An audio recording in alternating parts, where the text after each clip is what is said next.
Haleluya, haleluya, haleluya. Jina la Bwana libarikiwe sana, watu wa Mungu. Jina la Bwana litukuzwe sana, watu wa Mungu. Ninawasalimu wote katika jina la Yesu Kristo. Ninao ujumbe kwa kanisa lolote ulilopo. Ninao ujumbe kwa wewe unayejiita mwamini wa siku hizi za mwisho. Jina la Bwana litukuzwe sana.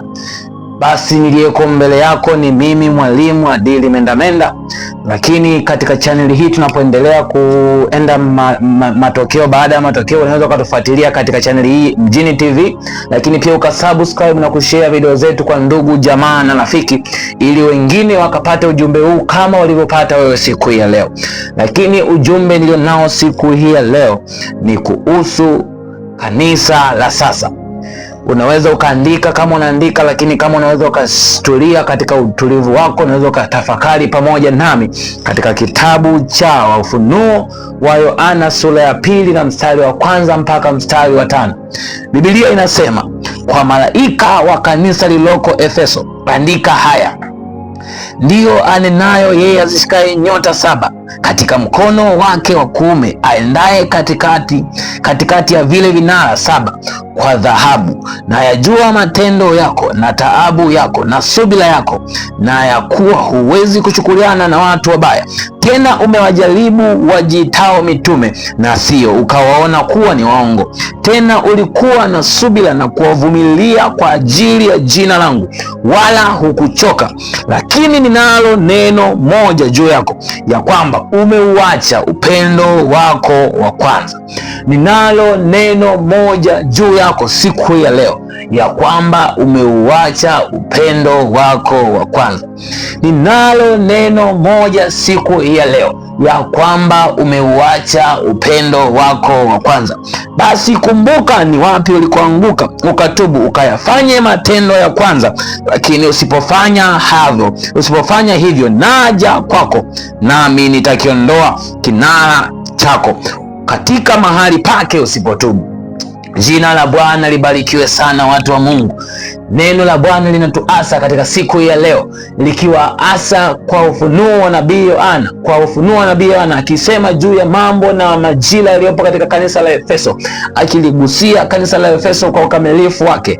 Lakini katika kanisa hilo la Efeso tunajifunza katika kanisa halisi tulilo nalo siku hii ya leo, katika kanisa ambalo tumeishi siku hii ya leo. Siwezi kusema ni dini gani, wala siwezi kusema ni kanisa gani. Makanisa yote tuliyopo katika makanisa yetu tumeishi kama Waefeso, tumeishi kama kanisa hili.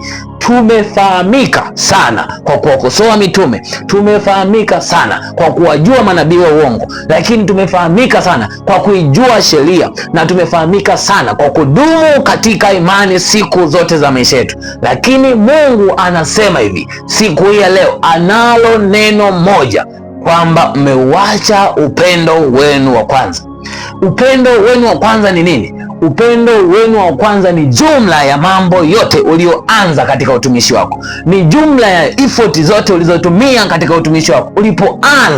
Ulipoanza kazi ya Mungu, ulipoanza utumishi wa Mungu, mambo yote, jitihada zote, utumishi wote, upendo wote, kila kitu ulichokitumia, ulichojitoa kwa ajili ya Bwana kwa wakati ule, hiyo ni jumla ya upendo wa kwanza ambao Mungu anasema upendo huo umeuacha. Kwa nini umeuacha? Ninao ushuhuda kwa kanisa la sasa, ninao ushuhuda kwa wazee wa makanisa wa sasa, ninao ushuhuda kwa wachungaji wa makanisa ya sasa. Tumejaza wachungaji ambao walikuwa moto lakini sasa wamekuwa baridi. Tumejaza wazee wa makanisa ambao walikuwa moto lakini sasa wamekuwa baridi. Tumejaza waimbaji na mashemasi ambao waliokoka wakiwa moto, waliokoka wakiwa waombaji, waliokoka wakiwa watoaji, waliokoka wakiwa wakujali, waliokoka wakiwa na upendo kale, lakini katika huo upendo wamefifishwa, wamepotezwa katika utumishi wao, wamefutwa katika utumishi wao, na wamebaki majina tu, na majina hayo bado wamekiliwa katika Efeso, wamekiliwa katika Ufunuo kwamba bado wana utakatifu,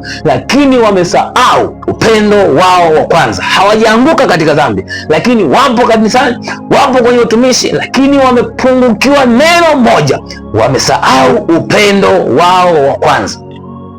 Ni ole wako wewe uliosahau upendo wako wa kwanza. Uyashike haya na ukatubu. Ukumbuke ulipoanguka na ukashike hapo na ukatubu. Usipofanya hivyo, yeye anakuja kukuondoa katika kinara chako.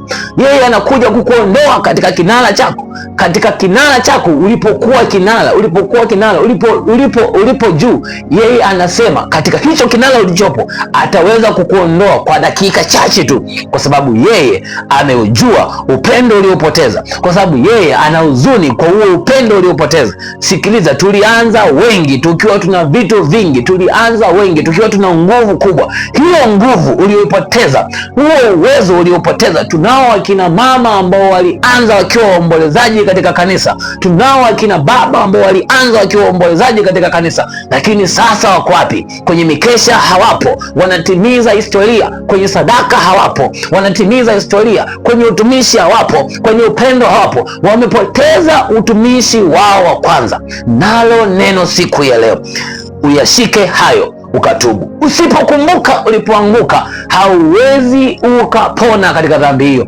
Na neno la Mungu linasema atakuja kukung'oa katika kinara ulichopo, atakuja kukuaibisha katika kinara ulichopo, kwa sababu ni dhambi inayokuja taratibu, kwa sababu ni mazoea yanayoingia taratibu. Umebaki kuijua kweli, lakini umesahau ule upendo ulioanza nao. Umebaki kuwajua wanabii wa uongo ni wapi na manabii wa kweli ni wapi, na umebaki kuwatesti na kweli unawapatia katika kila ukitesti, lakini umesahau neno moja tu. Biblia inasema umepungukiwa na upendo wa kwanza. Basi kumbuka hayo na ukatubu. Usipotubu, yeye anakuja na kukung'oa katika kinara chako. Hapo ulipo juu anakuja na kukung'oa. Ni ole yako wewe ambaye haupo tayari kubadilika kwa neno hili la siku ya leo. Ni ole wako wewe ambaye bado una sita katika mawazo mawili. Ni ole wako wewe ambaye bado hujawa na chaguo rasmi katika utumishi ulionao. Ni ole wako wewe ambaye ulianza kwa nguvu, lakini unakwenda kumaliza katika vuguvugu, unakwenda kumaliza katika baridi, unakwenda kumaliza ukiwa umepoteza nguvu ulizoanza nazo, unakwenda kumaliza ukiwa huna nguvu ulizoanza nazo. Ninakuomba siku ya leo, badilika. Ukikumbuka ulipokosea, ukishika hapo na unaenda kutubu, hakika Mungu atakurehemu. Ukikumbuka